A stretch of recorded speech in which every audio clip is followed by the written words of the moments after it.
Hi, I'm Arlecier West. Welcome to King County at your service. Ever wonder how investigators determine who's at fault in an auto accident? Technology is making it a lot easier. Take a look at the 3D scanner that is helping solve cases in King County.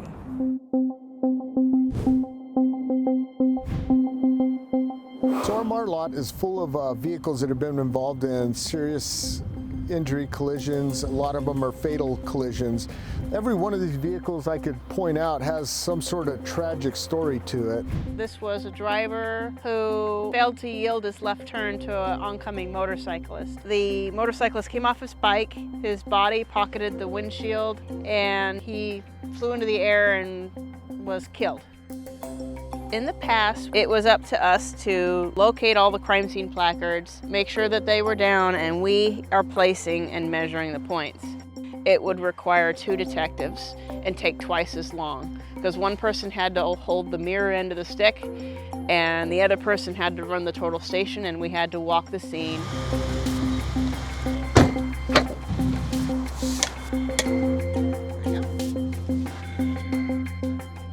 We have our Faro scanners. We use that equipment to assist our major crimes unit and go into their calls, the homicide scenes, and doing a 3D diagram of their crime scene. With this machine, I can take about 1 million measurements per second. This captures things as they are. Generally, what we'll do is locate evidence like tire marks, gouge marks, scrape marks, anything that shows the movement of a car across the surface before a crash happened. We deploy our laser scanner at every call out we go to, whether it be a car crash or major crimes homicide scene. It measures accurately out to about 1,000 feet. This data is viewable in many ways. It looks like a 3D computer game that you can walk through. You can actually go into virtual reality with this data, and then we can use it just to make a simple 2D diagram as well. So you can do so many things with the data just depending on what you're trying to show. So we want to make sure we get everything because we only got one shot at it. We can get our work done faster and with more accuracy, with less people. This helps us get the road open faster. The sooner we can get the road open and cleared, the better that is for everybody in the public. We might be investigating a vehicular homicide, a drunk driver that killed somebody. During our investigation, we determined the driver had been drinking. He was about 4 times the legal limit. He actually was not injured in the crash at all, but sadly the motorcyclist, he either didn't see him or was too drunk to see him and turned left in front of him. I believe he pled guilty to vehicular homicide. But we have an interest in doing a thorough investigation and presenting a good picture to a prosecutor so they can make a decision on what should be done. And this scanner really helps us out with that. Do you ride Metro Transit? Well, you just might see some folks dressed in blue jackets around transit centers. Who are they? They're Metro ambassadors, there to point you in the right direction.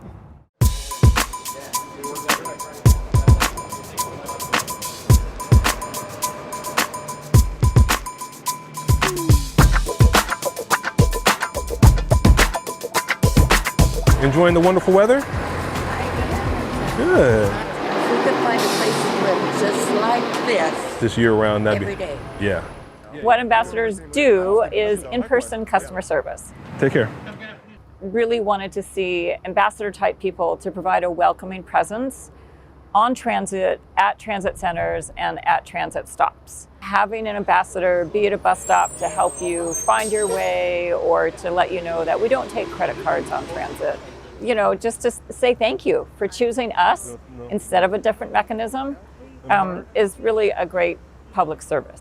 King County Metro Transit Services. I have a customer that's trying to get to her destination in Renton. If you can help me and translate for me, please. So if we have a customer that English is their second language, and we'll bring out an app on our phones, and that way we can have either a FaceTime call or a voice call with an interpreter to help answer their questions about transit.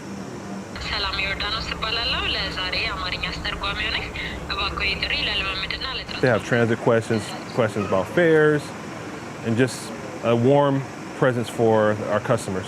They can provide a perception of safety by standing with customers, They can ride transit with customers. They're absolutely not fair enforcement, and they are not security either. They wear bright blue polos, and they have no high visibility marking. They are equipped with iPhones. They can call in situations to the Transit Control Center, but they don't intervene or put themselves into harm's way. I'm Dominique Blanchard. I'm in Cohort 1, so I've been here for a little over 6 years, and I'm the new lead ambassador. Part of the program is to receive an intensive 2-week onboarding training. They receive customer information office training. They receive fares training.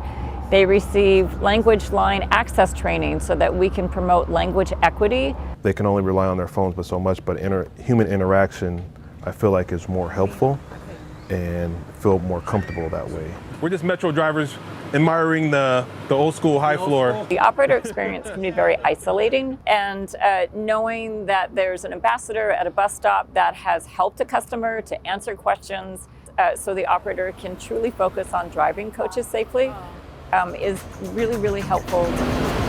You know, whether you're just trying to get to work or you're trying to get home from the game or you're trying to get to a medical appointment, I think we're making a difference out there. Have a good day. Thanks, you too.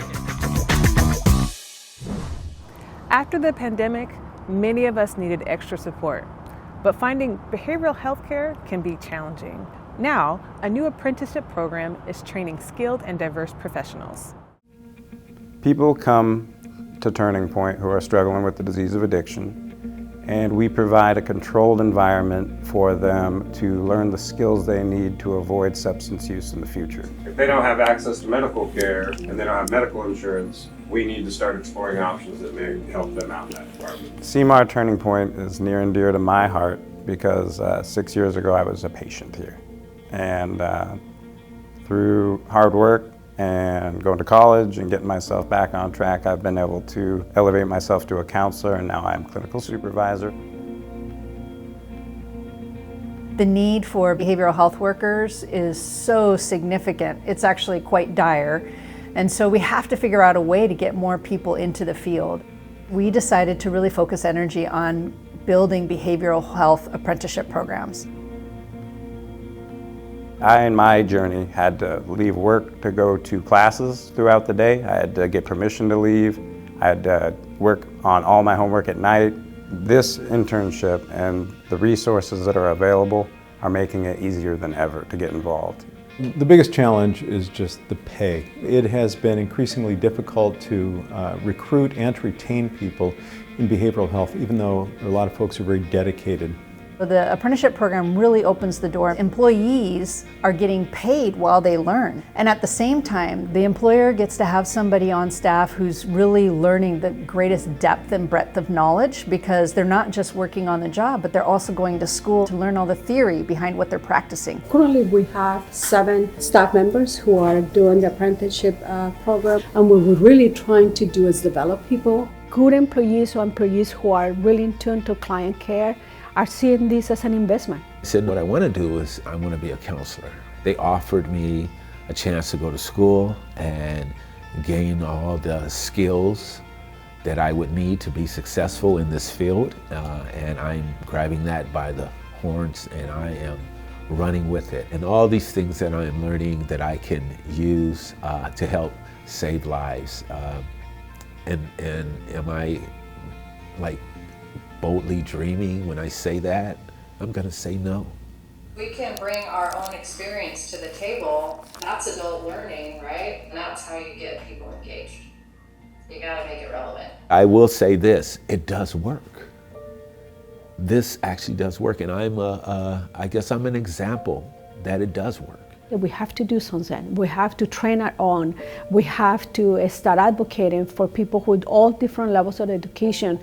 Behavioral health workers have put themselves on the front line of facing up to a growing challenge. It will benefit all of us to make sure that they feel fully supported.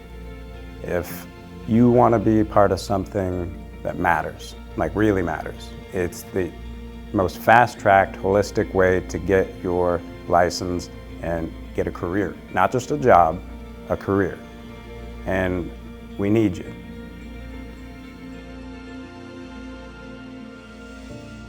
We all know that eating fresh produce is important to good health, but fresh veggies aren't always easy to get. Fortunately, some seniors in the International District are getting plenty of produce thanks to a very special family farm in Kent. We're harvesting tomatoes, carrots, beets. Those are just some of the produce that we'll be delivering to the food bank.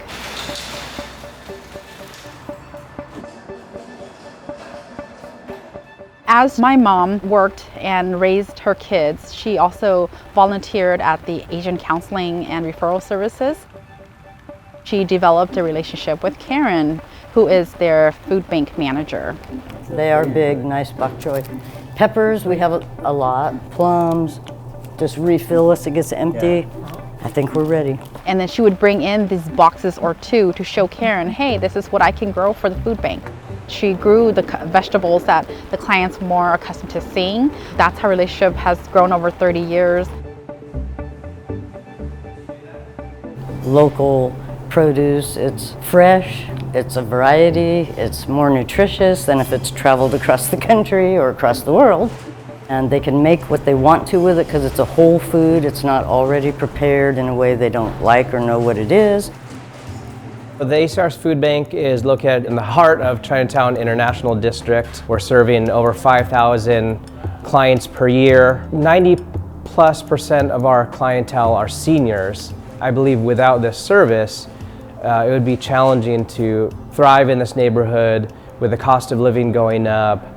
We've had this relationship with Lee Farm for quite some time now, and they were generous enough to donate produce for us for the longest time without asking anything and just knowing the need in the community. And ACRS was able to then get into a position where we were able to purchase from them. So it was just a win-win situation.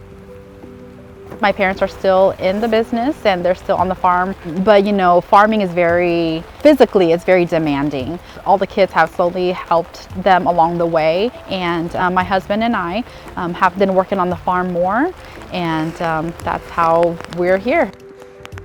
I'm very happy that somebody in the family want to keep the tradition of farming continuing. We see that there's a great need in just the community that we live in and in the Puget Sound. And we like to serve the community. It's just kind of the face-to-face contact. We like that more than anything. That's what keeps us going, is just the feedback from the community.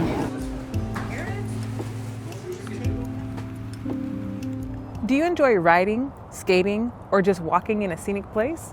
Well, good news. The East Lake Sammamish Trail is ready to roll. Today we celebrate a major milestone for regional mobility, opening the final segment of the East Lake Sammamish Trail.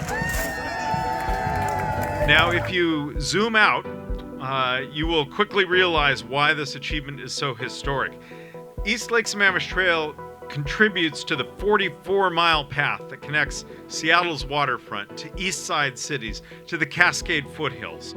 This trail has been actively in the making for 26 years. This is a testament to perseverance, to teamwork, to partnership, to never giving up on a dream.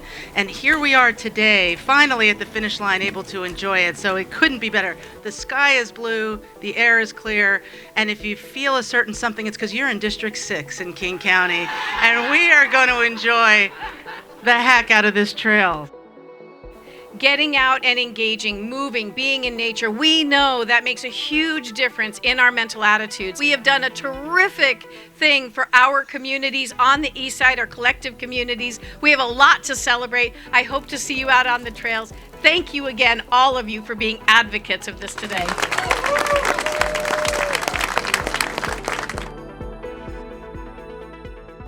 Thanks for joining us for King County at your service. Check us out online at kingcounty.gov/KCTV. I'm Arlecier West. See you next time.